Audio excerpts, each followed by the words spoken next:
Joining us now, Robert Duvall, whose new movie, 7 Days in Utopia, is now in theaters. Mr. Duvall, welcome. Oh, yes, sir. How you doing? I'm doing all right, baby. I was telling Kevin earlier, this is how I go to movies. I go, people go, you want to go to a movie? I go, is Robert Duvall in it? They go, yes, I go. Well, all right, Dave. That's okay. If that's what you really mean, that's fine. I really mean it. And all I right, consider good. you the greatest actor in the world. Well, thank you very much. And I wonder, because I always think if somebody is the best, they know it at some level. And also, I know that you're a man of faith and false modesty is a sin. And I was wondering, do you consider yourself the greatest actor in the world? I think I can hold my own with a lot of people. So I don't know if there's one person that's the greatest. Some people say Daniel Day-Lewis is the best. He's improved. I didn't used to like him. I like him a lot now. But there's a group that are very good. So I don't know if anybody's the best. Well, here's how I am with acting. I have a lot of problems with acting because I have trouble suspending my disbelief. You know what I'm saying? And so a lot of times when I'm watching an actor, I can see him acting. Like I'm going, oh, that guy's acting. Right. I don't see that with you. Never. Well, you try to keep it invisible. You try to take it back to just the basic premise of I talk, you listen, I talk, to keep it that simple between the words action and cut, if you're doing film, so you try to keep it as simple as possible. Yeah, absolutely. Now, an actor, well, let's say a guy is always himself, you know what I mean? Like a guy like John Wayne or something like that. He could be very good. Him, I believe, because there's no disconnect between what I see when he's interviewed and what I see. But you, on the other hand, are different in every role. Well, you still got to bring yourself underneath. There's only one you, right? Right, that's true, yeah. So you can't really become something that you're not. You create the illusion of something else, but it's you underneath. You got one set of emotions, one psyche, one everything. So you have to know how to use yourself to bend it or whatever to make it seem like it's something else. Now, I've noticed in your body of work, obviously talking to you, you're an incredibly literate person and a very thinking person. And I met you one time. I'll tell you this. I met you one time at Saturday Night Live. Garth Brooks was the host, and you came in. Oh, yeah, right. And I was very excited because you were going to do I don't know if you remember this, you were going to do a song. Yeah. And you didn't do it, and I was very sad about that. But I was so, I wanted to meet you so bad, and then I met you and I talked to you, and I had all these questions for you. And then you started talking to me and asking me questions. And you were looking at me very deeply and asking me, because I come from a rural farm area in Canada, and you were asking me about ranchers and stuff like that. And I don't know if you did that to deflect my questions or if you do that to study people and steal their soul. I don't know. What part? Where are you from? What part of Canada? So you're doing it right now. I'm from rural Alberta. I love Alberta. That's the only part of Canada I really like. Oh, really? I love Alberta. The ranch people up there, the Buse family. Yeah. It's good people up there. Great people. Yeah. And that brings me to you.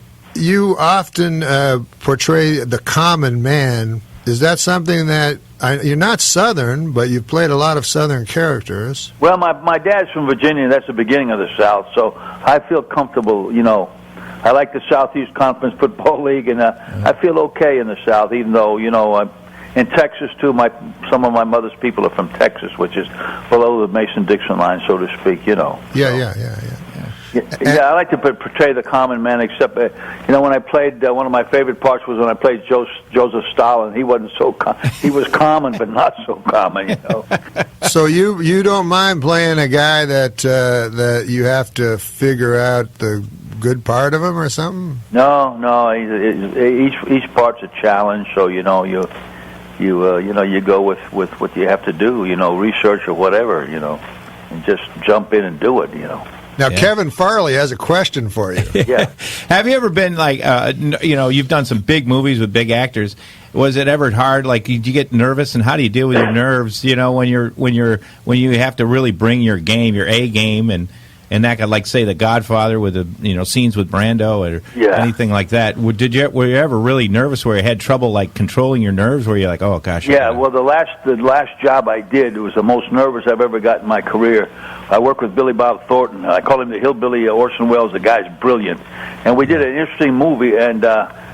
And the night before, I had to do a scene, and it worked, but I was so frightened. I had to do a guy that his grandson slips LSD in his iced tea. Wow. And I had to, like, unbeknownst, I had to.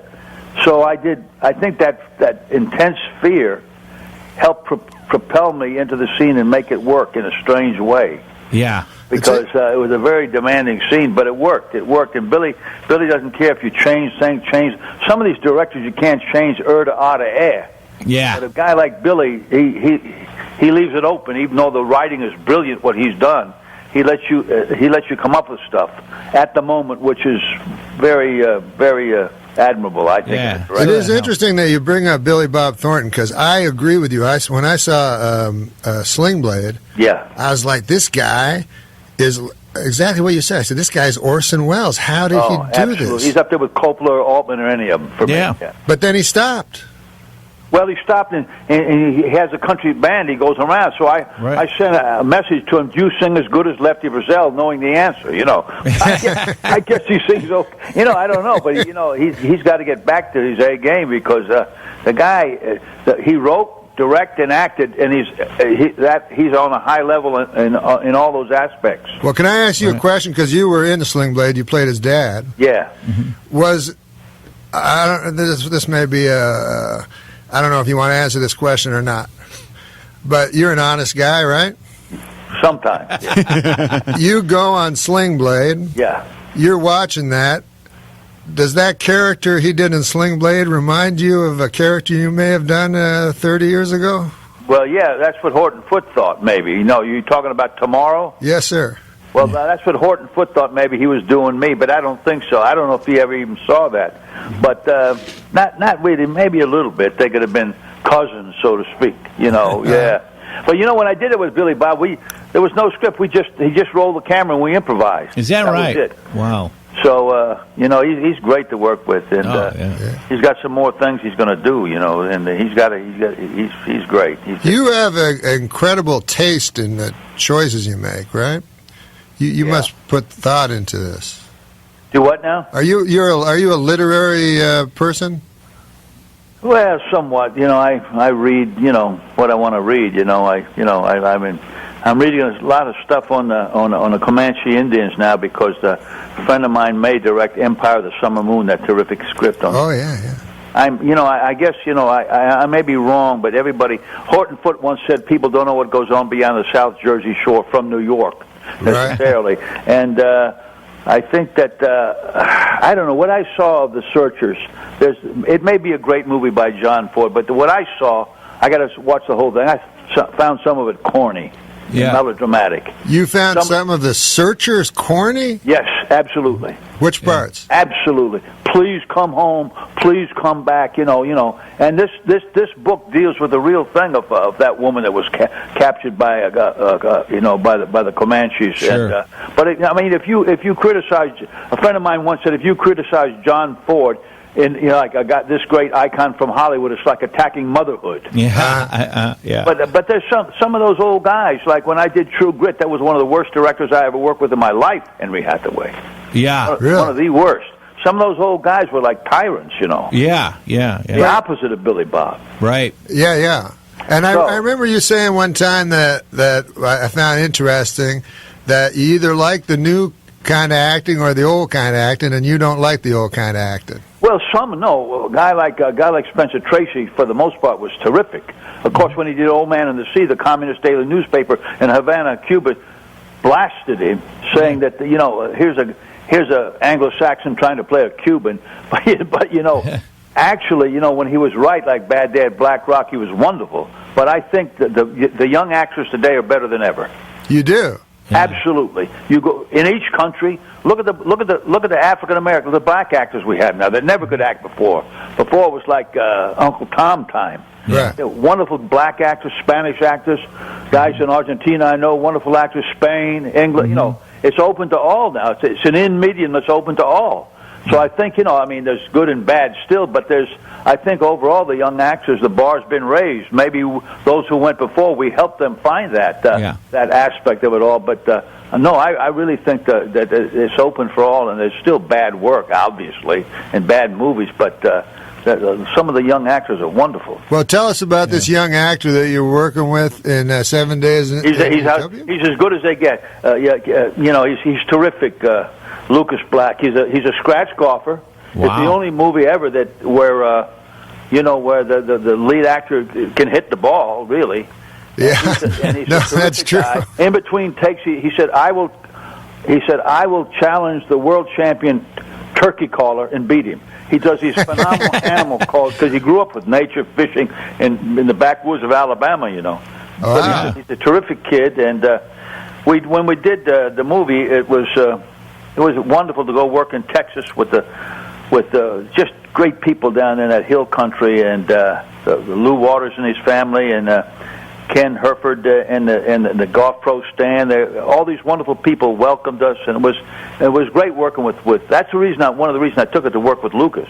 Yeah. Yeah. Well, I'm going to love it because I love golf. I don't think you love golf, but I love golf. Well, I like it okay. It just takes too much time. Yeah, it's a long time. It does. And my But good in this friend Jimmy Kahn's always out playing, but I'm afraid to ask him his handicap because I know he'll exaggerate. Yeah, a lot of golfers lie. I read a thing once in Golf Digest. They went out because it's very, a lot of integrity of real golfers, and it was. Yeah, well, I've heard of guys picking up the ball when you're not looking and throwing it another 100 feet. Yeah. or on the scorecard, I guess it's easier to cheat consciously and unconsciously, Sure. My second favorite golfer behind Tiger is in your movie, KJ Choi. Oh, he's terrific. Yeah. Was he a cool guy? Yeah, I didn't get to know him, but they say he is. Yeah, he played a villain, but he's supposed to be really a terrific and really a nice guy, So yeah, it was interesting working with those guys. I love working in Texas. Yeah. We should talk about Lonesome Dove because that's My favorite part. That's your favorite part ever? Yeah, ever. Real, Yeah. not Tender Mercies? No, ever. No. I said let the English play Hamlet and King Lear. I'll play Augustus McCrae. What's interesting? I just thought of this, but you, in many, like we were talking about Tomorrow, Boo Radley, obviously, you played. Horton Foote, the great writer. Yeah, my friend. It was wonderful, man. And so many of these parts that you played were very, is the word taciturn? People that don't speak is that a word? Yes. I don't know if that's a word. But you don't speak a lot, and in Tomorrow, you virtually don't speak at all. Well, when I did, I saw a guy in southern Missouri wants to talk like a cow.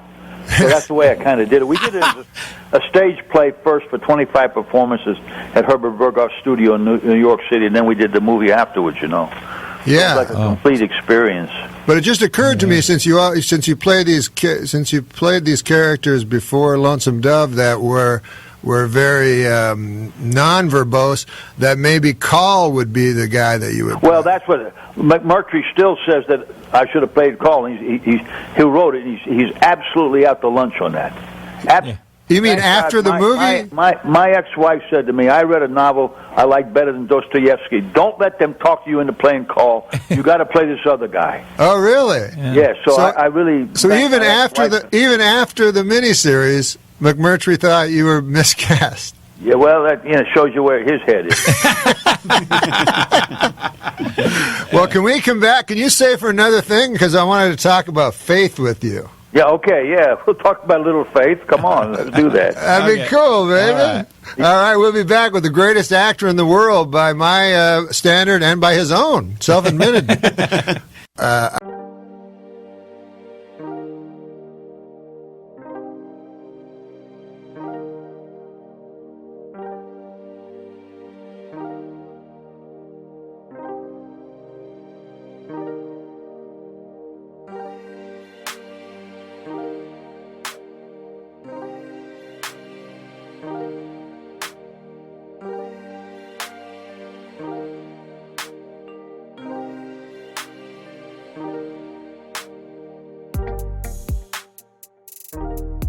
I wanted to talk about country music because I love country music, and I know Robert Duvall. Oh yeah, I loves like country it. I music. love it. Yeah. Yeah, and we actually have a common friend, Billy Joe Shaver, who I love. Oh, Billy Joel. You know, my wife made a wonderful documentary on him. I saw it. It was awesome. Oh, he was so natural in front of the camera. When I put him in the Apostle way back the second day, he came out and said, "Hell, I got this deal licked," he said. Now, listen, if there's a guy whose life story should be made into a movie, isn't it that guy? I think so. Chris Christopherson once said, if life was a television show, Billy Joe Shavers come on every morning at 4 a.m. I want to ask you this, Mr. Duvall, because I want to, since we were talking about country music and Billy Joe Shaver and stuff, when I talk to Billy Joe Shaver, this is what I love about country music, and I talk to him about writing a lot.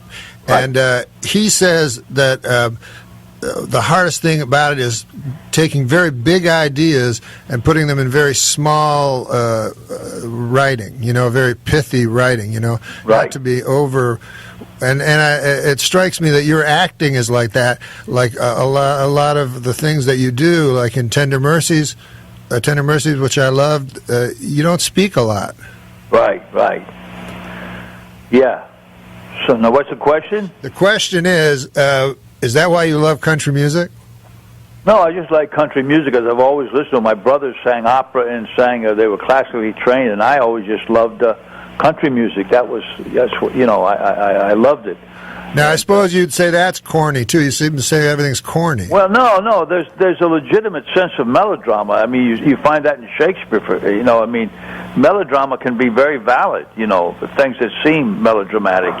Right. Because I'm always defending country music because people say to me like, "Oh, country music, it's just about your dog dying, you're losing your truck, and you." Right. Play it all backwards. Yeah, but I go, that's life. That's what life is. Yeah, but the point is, I took my wife to her first opera here in Washington D.C. where they played They put the subtitles up there. What they were singing in Italian. It was far cornier and simplistic than any country song I ever heard. So you're country musicians you like Lefty Frizzell, you said? Yeah, well, I love Merle Haggard, but there's so many I like. I like Bobby Bare. I loved Waylon Jennings and Johnny Cash. They died too young, these guys. Yeah. Well, Waylon Jennings, he was the greatest. It's interesting you Tammy mentioned. Wynette was wonderful. She was a wonderful lady. Yeah, you like lady singers? Talking about it. Yeah. What about?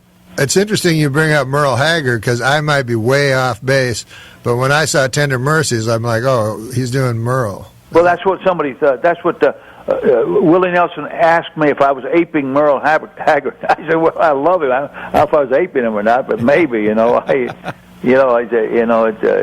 then George Jones said it was his life story, which it wasn't. So I don't know.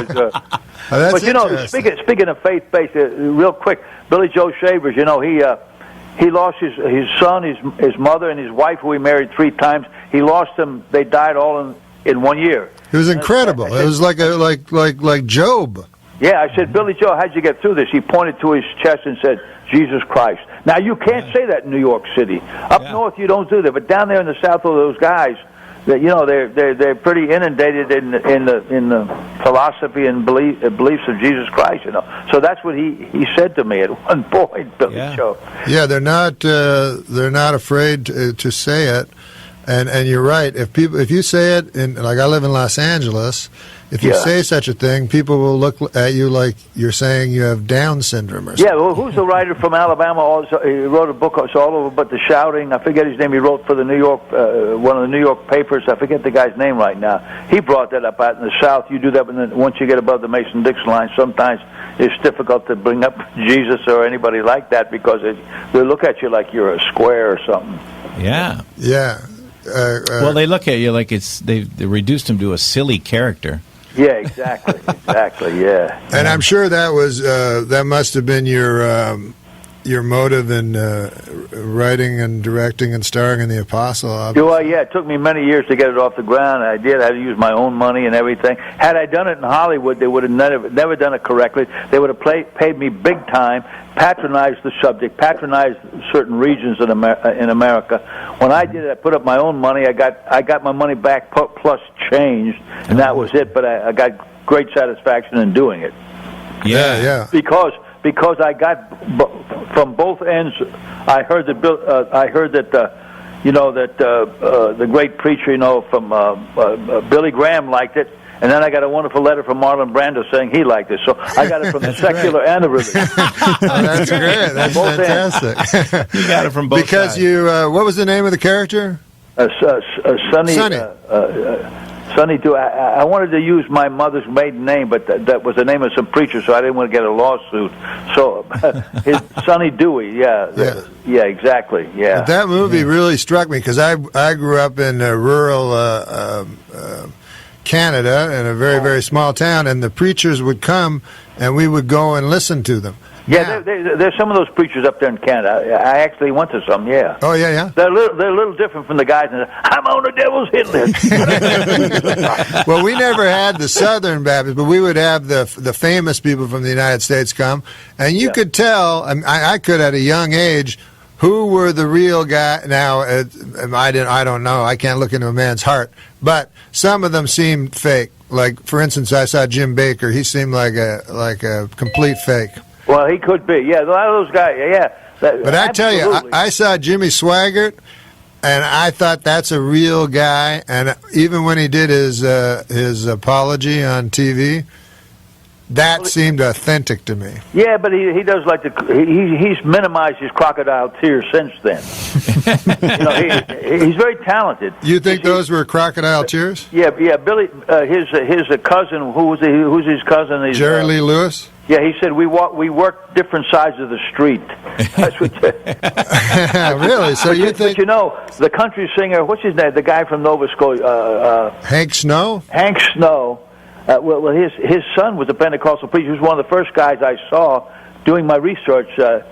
Jimmy Snow. Has a church down there. But what happened was Lefty Frizzell's wife went to his church, so he knew Lefty was around her, and he was a drunk and this and that. He says, God told me to tell you to leave Lefty. And Lefty called him up and said, well, God told me to tell you I'm going to come over here and whip your ass. What were you raised? Anyway. What were you raised, Robert? Oh, I was just a Protestant family. Okay. Mainly. Yeah. My dad was different. Yeah. Kevin, you're Catholic. Irish Catholic. Yeah. Yeah. So I was raised Protestant. That's a little more. Catholic's a little more ritual. A lot of rituals. Protestant's a little more. I don't know if it's a little more visceral, direct. Maybe. Yeah. Don't get my wife started. She comes out of a Catholic family in Argentina where the Jesuits ruled. But we won't get into that. Yeah. When did you get married?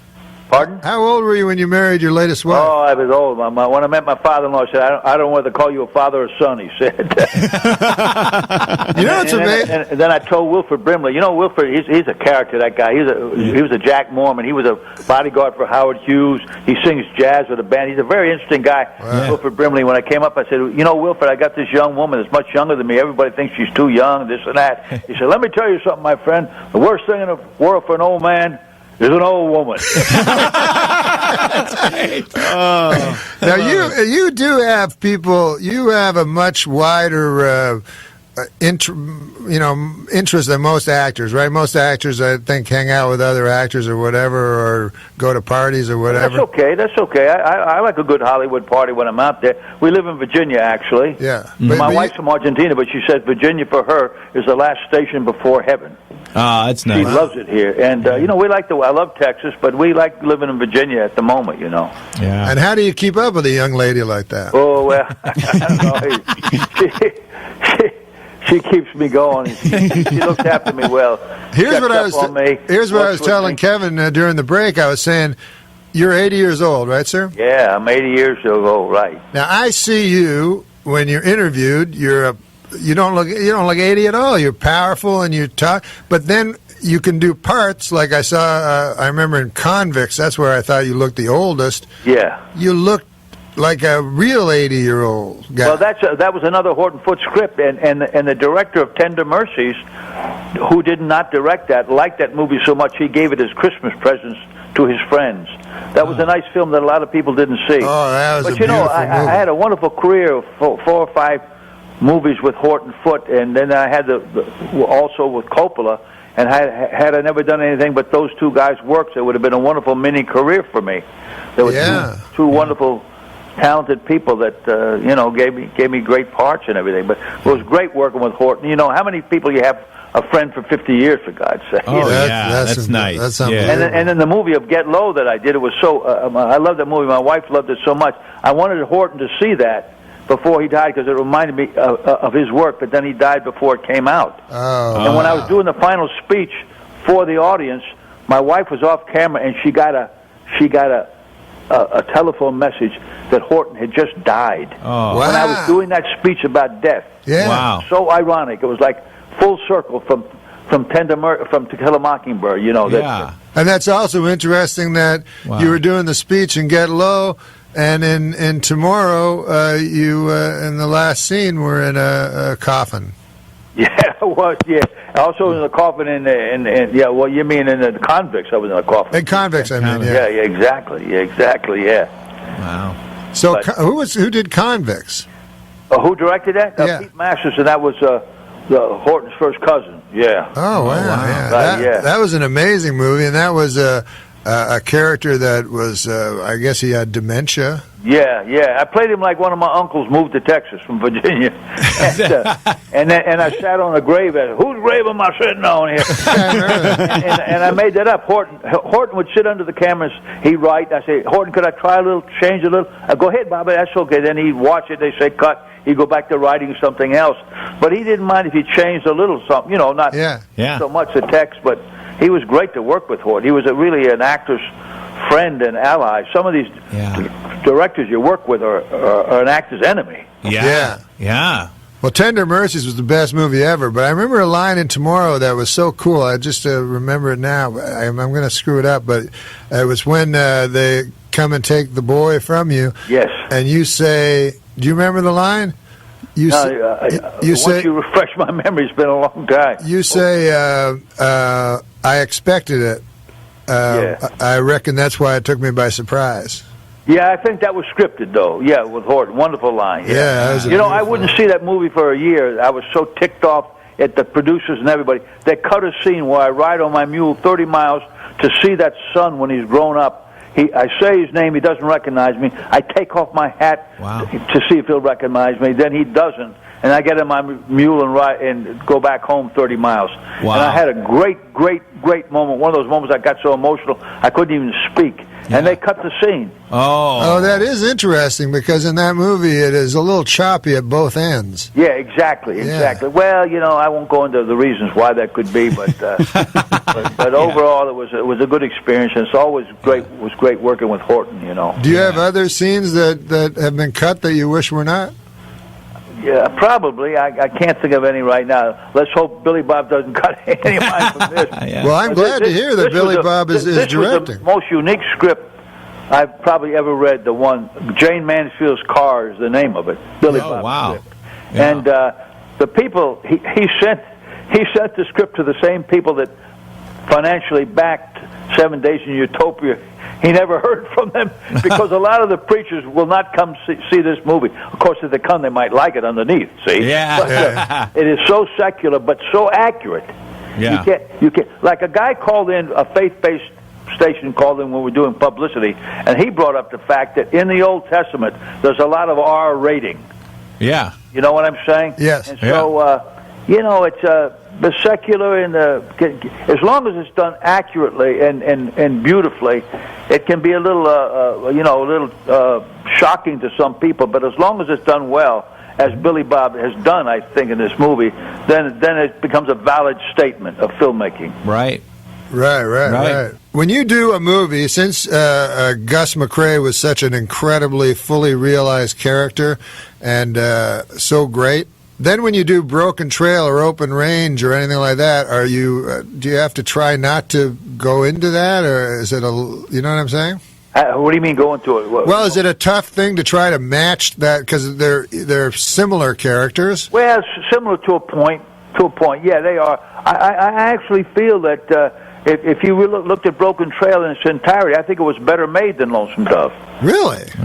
I mean, Lonesome Dove's my bad, but it's right up there, you know. And and somebody said, you know, this and that. It's not a faith-based movie, but it's a wonderful movie in that these guys saved 5 Chinese girls from servitude and prostitution. You know, the original script, and it was really nice to make. But you know, like with Lonesome Dove, you get 7 hours to develop a character.